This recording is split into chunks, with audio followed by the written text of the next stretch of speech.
අයුබෝවන් හැමෝටම අදත් අරගෙන ආවේ ගොඩක් අය කන්න කැමති නමුත් හදනකොට ගොඩක් අයට වරදින කිරි ටොෆි රෙසිපි එකක්.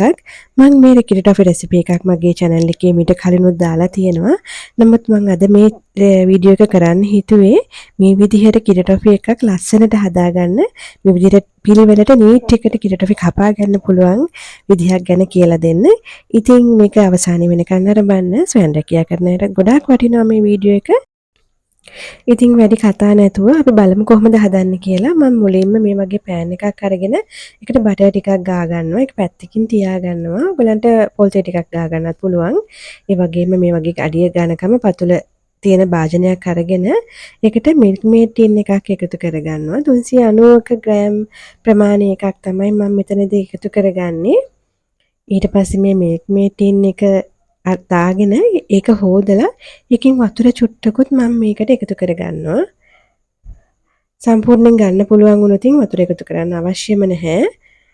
ඊට පස්සේ මෙතන සීනි කප් එකක් එකතු කරගන්නවා. ඒ කියන්නේ ග්‍රෑම් වලින් ගත්තොත් ඔයගලන්ට ග්‍රෑම් 300ක වගේ ප්‍රමාණයක් පුළුවන් තරම් මේ විදිහටම එකතු කරගන්න බලන්න. එතකොට මම හදන විදිහටම මේ විදිහටම හදා ගන්න පුළුවන්.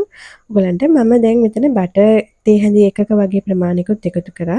ඔයගලන්ට මෙතනදී බටර් එකතු කරන්න අවශ්‍ය නැහැ. නමුත් ඔයගලන්ට බටර් එකතු කරනවා නම් ගොඩක් ලස්සනට ස්මූත් එකට ලස්සනට කපා ගන්න පුළුවන්.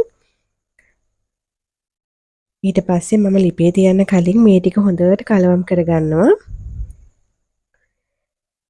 ඊට පස්සේ ලිපේ තියලා මේ තියෙන දැන් බුබුලු දාගෙන එනවා. අනිවාර්යෙන් මේක හැඳි ගන්න ඕනේ. නොනවත්ව හැඳි ගන්න ඕනේ.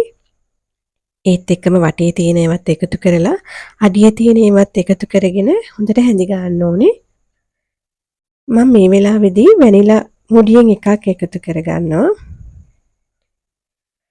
ඔයගලන්ට සුවඳ එන්න වැනිලා නැත්තම් ඔයගලන්ට එනසාල් නැත්තම් කුරුඳු පොතු ඒ වගේ දෙයක් එකතු කරගන්නත් පුළුවන්. කුරුඳු කුඩු එකතු කරනවා නම් එනසාල් උනත් හොඳට කොටලා එකතු කරගන්න.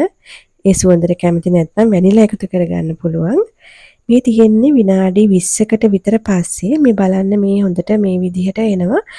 මේ දැන් මෙතන ඇඳෙන් වක් කරනකොට ක්‍රීම් එකක් වගේ අපිට වැක්කිරෙනවා. මේ ප්‍රමාණය බලන්න අපිට තව තියන්න ඕනේ මෙතන ලිපේ. දැන් වටේ තියෙන ඒවත් එකතු කරගෙන තමයි මේක හදන්න ඕනේ. අනිවාර්යෙන් මේක ඉවසීමෙන් කරන්න ඕනේ දෙයක්. දැන් බලන්න මගේ පදම හරි ගිහිලා තියෙන්නේ. ඒ කියන්නේ මේ වටේ වැක්කිරෙන්නේ නැතුව මේ වගේ කැඩි කැඩි හැලෙන ප්‍රමාණය එනකොට අපිට ලිපෙන් අයින් කරගන්න පුළුවන්.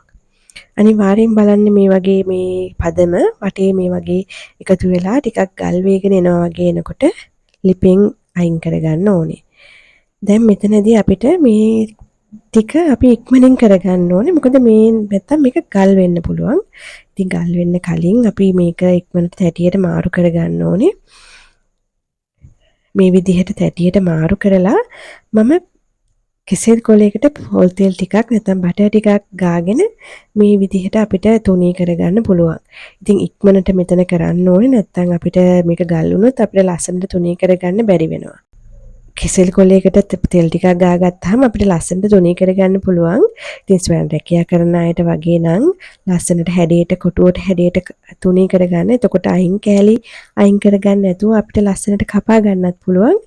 ඉතින් මේ වගේ මම ටිකක් රස්නේ තියෙද්දිම මම මේක කපන්න ගන්නවා. හැබැයි වෙන් කරන්නේ රස්නේ අඩු වුණාට පස්සේ. රස්නේ තියෙද්දි කැපුවට මම වෙන් කරන්නේ රස්නේ ටිකක් අඩු වුණාට පස්සේ. ඒක හොඳට මතක තියාගන්න. රස්නේ අඩු වෙනකම් ඉන්න එපා කපන්න. එහෙම වුණොත් අපිට මේක ලස්සනට කපා ගන්න බැරි වෙනවා. ඉතින් මේ විදිහට ලස්සනට ඔයගලන්ට හදාගන්න පුළුවන්. මේ විදිහටම සම්පූර්ණ වීඩියෝ එක බැලුවොත් මාව ෆලෝ නොකරපු අය ඉන්නා නම් ෆලෝ කරගෙනත් යන්න. නැවතත් මේ වගේ තවත් රස කෑමකින් හම්බ වෙමු. ගිහින් එන්න හැමෝටම සුබ දවසක්.